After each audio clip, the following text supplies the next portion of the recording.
Evidently, the price of groceries still keeps going up. Every time you go to the grocery store, the price of groceries is actually higher than the last time you went grocery shopping. So on today's video, I'm going to give you some tips and ideas on how, as a stay-at-home mom, you can save money on grocery shopping. Never underestimate the power of good planning and great organization. The more you plan prior to going grocery shopping and the more organized you get, you'll be surprised, my friends, at how good planning and great organization will save your money. You want to go through your house. Don't just go grocery shopping because you're out of the items that you see missing in your refrigerator. You have to take time and take stock. Go through your refrigerator as you are making a list of what you need in your household. Check your toiletries. Check all essentials that are needed for your household. This way, when you go grocery shopping, you are going to make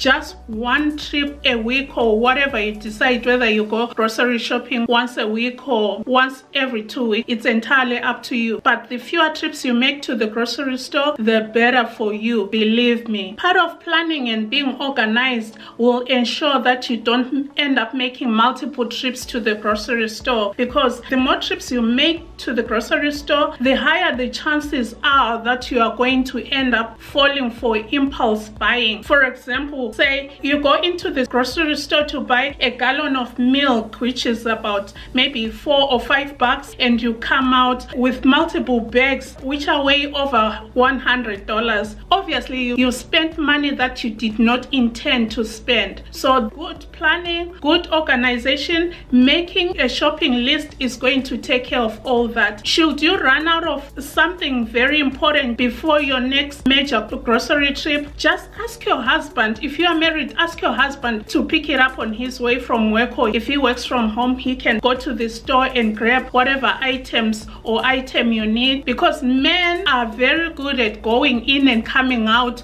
with whatever item that they intended to buy. But us women, Lord have mercy, we go in for one item and we come out with a dozen items way over our budget. So this is very important, that as you are planning and organizing and making your list, you make sure that you do not forget anything, and this way you'll save yourself some money. The second tip that I want to give you as a stay-at-home mom on how you can save money on your next grocery trip is working with a budget. I cannot overemphasize that you work with a budget. Stick to the budget that you have come up with for that particular month. By sticking to a budget, you will make sure that you do not run out of money before the month is over. Of course, a budget will help prevent those impulse purchases. If you are operating on a very tight budget, I suggest that you start with the items that your household needs most. Some items you can eliminate, some items can wait. This way, you are going to prioritize those items that are essential for your household. You can also be very creative, especially when it comes to ingredients for your meal preparation, which I'm going to touch in a little bit. And then at number 3, believe it or not, strategy is not only for business. Be very strategic with your grocery shopping. That means you have to know what meals you are going to prepare. You have to be able to prioritize and see what's really needed and what is not needed. Are there items that you can buy that are less expensive? For example, if you are a family that loves beef, red meat, that thing is super expensive. We know that meat is very, very expensive. What can you use in place of meat? Can you buy white meat instead? Can you buy ground turkey, chicken, or ground chicken and use that instead of red meat? Not only that, how about using filler for whatever ingredient? So if a recipe calls for a pound of meat,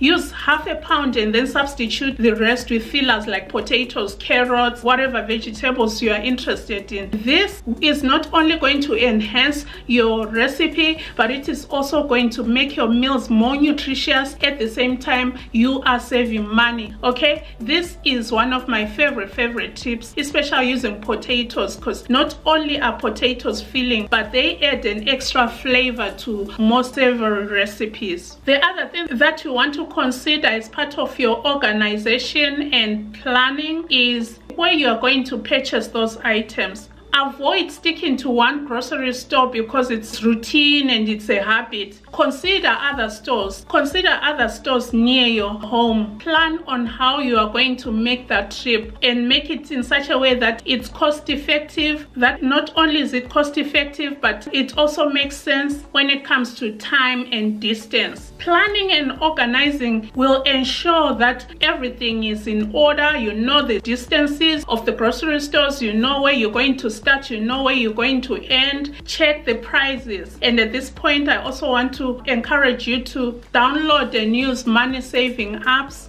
These money saving apps are going to go a long way in helping you save on groceries. Before you throw away those mailers, those sale mailers that are in your mailbox, which always have information on your local grocery stores, what deals they have, what markdowns they have, especially on holidays. Take advantage of those sales. Plan your grocery trips according to those holidays or weekends. You need to be strategic in managing shopping for your household. And all these tips, they tie into the first one. Being strategic will include things like where you are buying your items, when you are buying the items, what meals are you going to prepare, and what ingredients do you need. Ideally, you want to know exactly what meals you're going to be preparing for the week or for the upcoming weeks in order for you to buy enough ingredients and avoid making multiple trips to the grocery store, because that's when that impulse buying will kick in. You need to list down all the ingredients that you're going to need,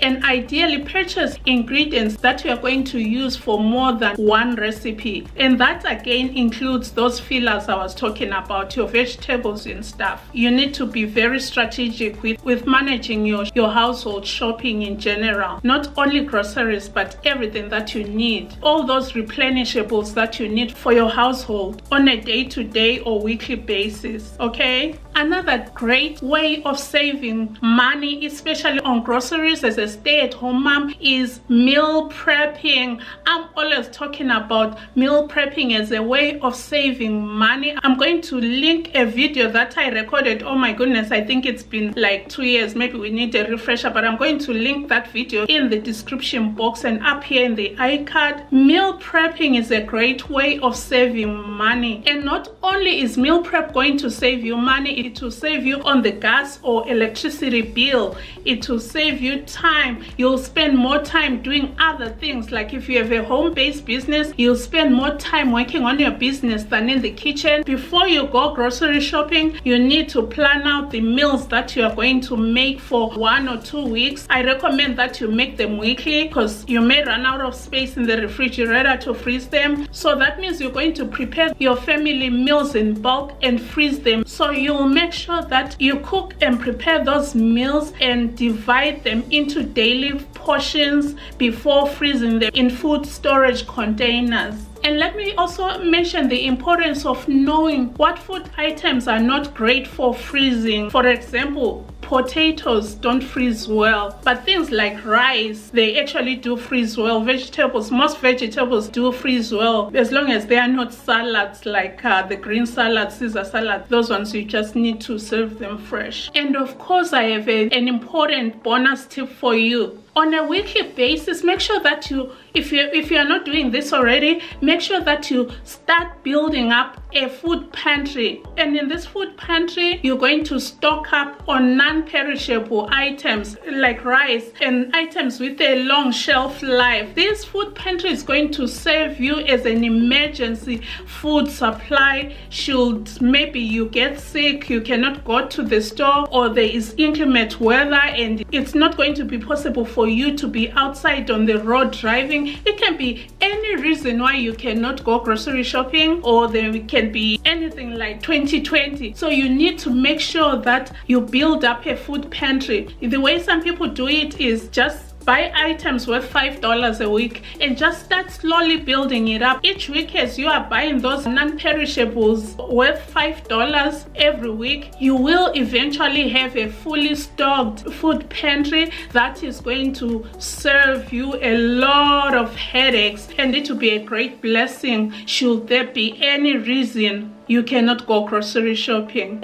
If you found the information that I've just shared with you useful, make sure that you share it with your besties. Please give this video a thumbs up and subscribe to this channel so that you don't miss any of my future videos. Remember to do small things with great love. From my heart to yours. Adios, bye-bye. I'll see you next time.